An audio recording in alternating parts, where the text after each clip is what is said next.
Hello all, welcome back to our channel.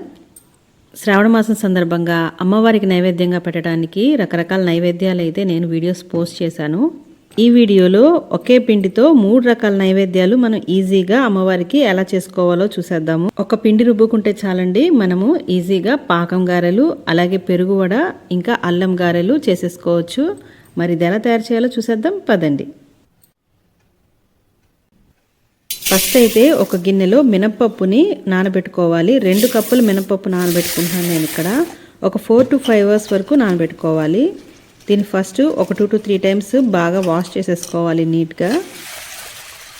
ఇలా శుభ్రంగా కడిగేసుకున్న తర్వాత ఇందులో నీళ్లు పోసి నానబెట్టుకోవాలి. ఒక 4 to 5 అవర్స్ వరకు నానబెట్టుకోవాలి. ఇక్కడ ఒక 4 గంటల తర్వాత పప్పు చక్కగా నానిపోయి ఉంటుంది. సో మళ్ళీ ఒకసారి కడిగేసుకున్న తర్వాత దీన్ని గ్రైండర్లో వేసుకొని మెత్తగా గ్రైండ్ చేసుకోవాలి. గ్రైండర్ లేదు అనుకున్న వాళ్ళు మిక్సీ జార్లో అన్న వేసుకొని కొద్దిగా పప్పును వేసుకొని లైట్గా వాటర్ పోసుకొని గట్టిగా గ్రైండ్ చేసుకోవాలి. ఈ విధంగా కన్సిస్టెన్సీ గట్టిగా ఉండాలి, లేకపోతే వడలు వేయటం కష్టమైపోతుంది. ఇది గ్రైండ్ చేయడం కోసం అయితే కూల్ వాటర్ని యూజ్ చేస్తాను నేను ఇక్కడ. ఎందుకంటే మిక్సీలో గ్రైండ్ చేసేటప్పుడు పిండి కొద్దిగా వేడెక్కేస్తుంది కాబట్టి కూల్ వాటర్ పోసుకొని గ్రైండ్ చేసుకుంటే బాగుంటుంది. ఇలా కొద్దిగా గ్రైండ్ చేసుకున్న దాన్నంతా కూడా ఒక గిన్నెలో వేసుకొని బాగా కలుపుకోవాలి. ఇక్కడ వడల పిండికి కన్సిస్టెన్సీ చాలా ముఖ్యం, గట్టిగా ఉండాలి పిండి అయితే. అందుకోసమే లైట్గా వాటర్ పోసుకొని ఇలా గట్టిగా గ్రైండ్ చేసుకోవాలి. ఇట్లో లైట్గా సాల్ట్ వేసుకోవాలి, మరీ ఎక్కువ వేసేయకూడదు, పాకం గారెలు వేస్తాం కాబట్టి లైట్గా సాల్ట్ వేసుకొని మొత్తం కూడా ఒక 5 minutes వరకు ఇలా కలుపుకోవాలి. పిండిని ఈ విధంగా బీట్ చేసుకోవడం వల్ల మంచి ఫ్లఫీగా వస్తుంది మనకి వడలు కూడా. కొద్దిగా పిండిని తీసి ఇలా వాటర్లో వేసి చూస్తే పిండి చక్కగా తేలినట్టు ఉండాలన్నమాట. ఇలా ఉంటే మంచి ఫ్లఫీగా వస్తుంది గారెలు కూడా. తర్వాత స్టవ్ ఆన్ చేసుకొని వెడల్పైన ప్యాన్ పెట్టుకొని అందులో 1 కప్పు బెల్లానికి 1/2 కప్పు నీళ్లు పోసుకొని మరిగించుకుంటున్నాను. నెక్స్ట్ 1/2 స్పూన్ ఇలాచీ పౌడర్, అలాగే 1 టీ స్పూన్ నెయ్యి వేసుకొని మరిగించుకుంటున్నాను. ఇక్కడ బెల్లం చక్కగా కరిగిపోతే చాలు, పాకం రావాల్సిన అవసరం లేదు. బాగా మరిగిన తర్వాత స్టవ్ ఆఫ్ చేసేసుకుందాము. నెక్స్ట్ మూత పెట్టి పక్కన పెట్టేసుకుందాము. తర్వాత వడలు వేసుకోవడం కోసం పిండిని ఒకసారి బాగా కలిపేసుకున్న తర్వాత చేయి శుభ్రంగా కడిగేసుకొని చేతి కొంచెం తడి పెట్టుకొని పిండి ముద్దని కొద్దిగా తీసుకొని కవర్ మీద కానీ వడల్లా ఒత్తుకోవచ్చు, లేదంటే డైరెక్ట్గా కూడా చేతితో వేసేసుకోవచ్చు. ఈ గారెలు ఒత్తుకునేటప్పుడు చేతిని మధ్యలో నీళ్ళతో తడుపుకుంటూ వేసుకోవాలి. తర్వాత స్టవ్ ఆన్ చేసుకొని కడాయి పెట్టుకొని అందులో డీప్ ఫ్రైకి సరిపడా నూనె పోసుకొని నూనె బాగా మరిగిన తర్వాత గారెల్ని వేసుకోవాలి ఒక్కొక్కటిగా. ఇలా ఒకదాని తర్వాత మనము గారెలన్నింటినీ కూడా వేసుకోవాలి. మరి అంటుకుపోయేటట్టు ఒకదాని మీద ఒకటి వేసుకోకుండా కొంచెం దూరంగా వేసుకోవాలి. ఈ గారెలు ఒకవైపు ఫ్రై అయిపోయిన తర్వాత రెండో వైపుకి టర్న్ చేసుకోవాలి. అలా మొత్తం కూడా గోల్డెన్ బ్రౌన్ కలర్ వచ్చే వరకు కూడా ఫ్రై చేసుకున్న తర్వాత వీటిల్ని పక్కకు తీసేసుకోవాలి. ఇలా తీసుకుంటున్న గారెల్ని వేడివేడిగా ఉన్నప్పుడే డైరెక్ట్గా పాకంలో వేసేసుకోవాలి.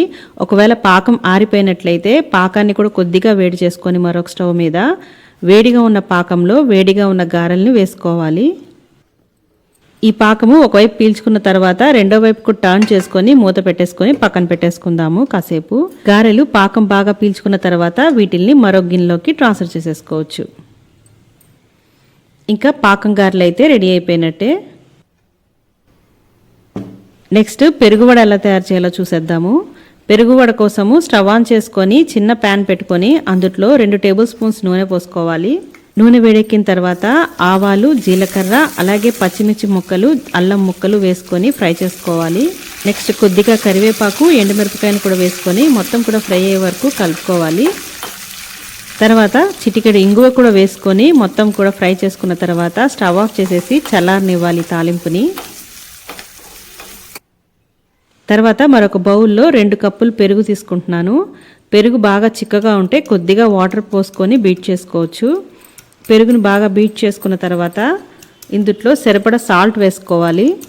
తర్వాత చల్లారిపోయిన తాలింపును వేసుకొని చిటికెడు పసుపు వేసుకొని కట్ చేసి పెట్టుకున్న కొత్తిమీర తురుము కూడా వేసేసుకొని మొత్తం ఒకసారి కలిపేసుకోవాలి. ఇది కొద్దిగా గట్టిగా అనిపిస్తే కొంచెం వాటర్ పోసుకొని కన్సిస్టెన్సీ అడ్జస్ట్ చేసుకోవాలి. మరీ పలుసుగా ఉండకూడదు, మరీ గట్టిగా ఉండకూడదు. పెరుగు మరీ గట్టిగా ఉందనుకుంటే కొద్దిగా నీళ్లు పోసుకొని కన్సిస్టెన్సీ అడ్జస్ట్ చేసుకోవాలి. ఇలా ప్రిపేర్ చేసుకొని పక్కన పెట్టేసుకుందాము. తర్వాత గారెల్ని వేసుకొని వేడివేడిగా ఉన్నప్పుడే కొద్దిగా వాటర్లో ఉప్పు వేసుకొని అందుట్లో వేసి ఒకసారి పిండేసి తీసేసేయాలి. గారెల్ని ఇలా నీళ్ళల్లో వేసి తీసి పిండి ఇలా పెరుగులో వేసుకోవడం వల్ల పెరుగు బాగా పీల్చుకుంటుంది. పెరుగు వడలు చూస్తున్నారు కదా, పెరుగు వడలు తయారైపోయినాయి. తర్వాత అల్లం గారెలు ప్రిపేర్ చేసుకుందాము. నెక్స్ట్ ఈ గ్రైండ్ చేసి పెట్టుకున్న పిండిలో కొద్దిగా సాల్ట్ లైట్గా యాడ్ చేసుకోవాలి. ఇందాక చాలా తక్కువ సాల్ట్ యాడ్ చేసాము. అలాగే టీ స్పూన్ జీలకర్ర, ఇంకా సన్నగా కట్ చేసి పెట్టుకున్న అల్లం ముక్కలు, పచ్చిమిర్చి ముక్కలు, ఇంకా కరివేపాకును కూడా యాడ్ చేసుకొని మొత్తం కూడా కలిసేలాగా బాగా కలుపుకోవాలి. అలాగే ఒక టేబుల్ స్పూన్ వరకు బియ్యం పిండి కూడా వేసుకొని కలుపుకుంటున్నాను. ఇలా బియ్యం పిండి వేసుకోవడం వల్ల గారెలు మంచి క్రిస్పీగా వస్తుంది. సో మొత్తం కలిసేలాగా బాగా బీట్ చేసుకుంటూ కలుపుకోవాలి.